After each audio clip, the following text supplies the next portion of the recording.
तो बच्चों, आप क्लास 9th में आ गए, कैसा लग रहा है? ऑब्वियसली अच्छा ही लग रहा होगा।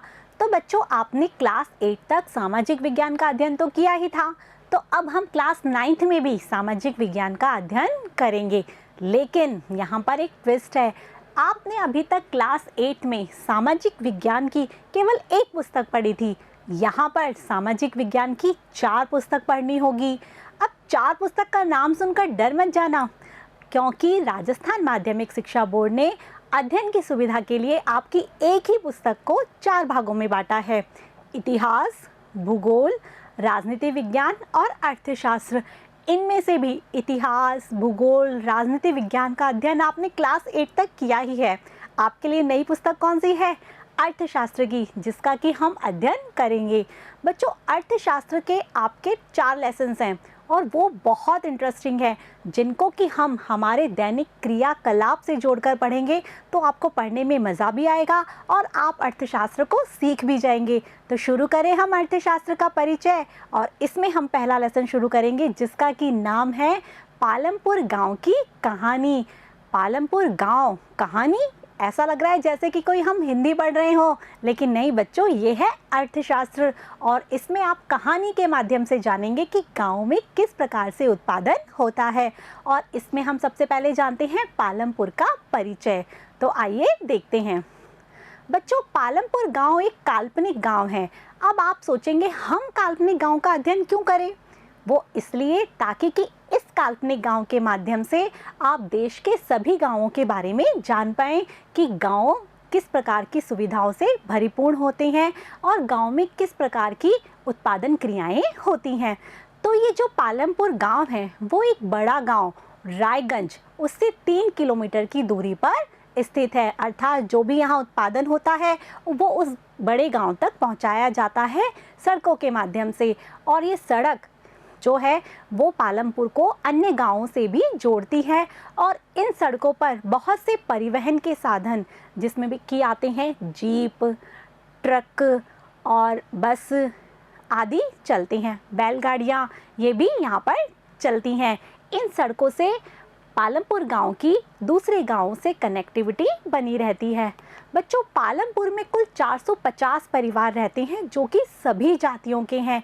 लेकिन यहाँ पर 80 परिवार उच्च जाति के हैं, जो कि अधिकतर भूमि के मालिक हैं, अर्थात उनके पास ज़मीन है और वो रहते हैं ईंट और सीमेंट के मकानों में।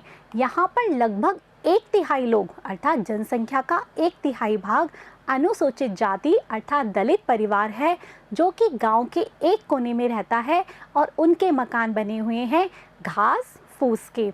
बच्चों, जो पालमपुर है वहाँ पर बिजली भी है, और बिजली का जो परिणाम है वो पालमपुर को बहुत अच्छे से मिला है। उसका बहुत अधिक लाभ पालमपुर ने पाया है। वो क्या कि पालमपुर में इसकी वजह से सिंचाई की सुविधा है और यहाँ पर नलकूपों के द्वारा गांव के खेतों में सिंचाई की जाती है। बच्चों, जो पालमपुर है वहाँ के जो अधिकतर लोग हैं वो खेती की क्रिया करते हैं, अर्थात हम कह सकते हैं लगभग 75% लोग अपना जीविकोपार्जन खेती के माध्यम से करते हैं। और इसके अलावा जो बाकी लोग हैं वो अन्य क्रियाएं, जिसमें कि क्या क्या आती हैं, जिसमें आती हैं दुकानदारी, परिवहन, डेयरी और छोटे मोटे उद्योग, इनमें यहाँ के लोग संलग्न हैं। बच्चों, जो पालमपुर है वहाँ पर 2 तो प्राथमिक विद्यालय हैं, जैसे कि आप स्कूल्स में पढ़ते हैं, और एक यहाँ पर हाई स्कूल है। और इसके अलावा यहाँ पर एक राजकीय अस्पताल है और दूसरा यहाँ पर एक निजी औषधालय भी है। तो अभी हमने क्या जाना? हमने जाना पालमपुर की वस्तु स्थिति और यहाँ की सुविधाओं के बारे में। तो हमने क्या वर्णन किया कि पालमपुर अधिकतर सभी सुविधाएं यहाँ पर पाई जाती हैं, जैसे कि यहाँ बिजली भी है, यहाँ सिंचाई की सुविधा भी है, परिवहन की सुविधा भी है, स्कूल्स भी हैं, तो हॉस्पिटल्स भी हैं। अब आपको क्या करना है? आप जिस भी गांव या शहर में रहते हैं तो वहाँ की सुविधाओं के बारे में सोचें और उसकी तुलना किससे करेंगे? पालमपुर गांव से। तभी तो आप उत्पादन के बारे में जान पाएंगे कि गांवों में उत्पादन किस प्रकार से होता है। ठीक है बच्चों, अभी जो मैंने सारी जो आपको बात बताई है वो सारी बातें यहाँ पर लिखी हुई हैं। अब आप बोलेंगे मैम ने सब कुछ बता दिया तो लिखने की क्या ज़रूरत है। ये इसलिए लिखा है ताकि आप इसको अपनी कॉपी में नोट करें और जब भी आपको पढ़ना हो तो आप इसमें से पढ़ सकें और इसको अच्छे से समझ सकें, ताकि कि एग्ज़ाम्स में यदि क्वेश्चन बन के आए कि पालमपुर कौन से गांव से जुड़ा हुआ है तो आप लिख पाएंगे ना, रायगंज से कितने किलोमीटर दूर, 3 किलोमीटर दूर। ठीक है बच्चों, तो हम इसे देख लें एक बार। पालमपुर एक काल्पनिक गांव है और बड़ा गांव कौन सा है, रायगंज, जो कि पालमपुर से 3 किलोमीटर की दूरी पर है। पालमपुर आसपास के गांवों से भली भांति जुड़ा हुआ है। पालमपुर की सड़कों पर कई तरह के परिवहन के साधन, मोटरसाइकिल, जीप, ट्रैक्टर आदि देखे जा सकते हैं। तो इसके माध्यम से हमने जान लिया कि पालमपुर है वो परिवहन के साधनों में भी क्या है, विकसित है। इसके बाद पालमपुर में कितने परिवार हैं, 450 परिवार जो कि विभिन्न जातियों के हैं। उच्च जाति के 80 परिवार जो कि ईंट और सीमेंट के मकानों में रहते हैं। दलित या अनुसूचित जाति की जनसंख्या कितनी है, 1/3, और ये किस में रहते हैं, मिट्टी और फूस के घरों में रहते हैं। इसके बाद है पालमपुर में क्या है, बिजली की सुविधा। जैसे कि हमने बताया खेतों में नलकूप और बिजली से ही चलते हैं, जिससे पूरे गांव के खेत हैं उनमें सिंचाई होती है।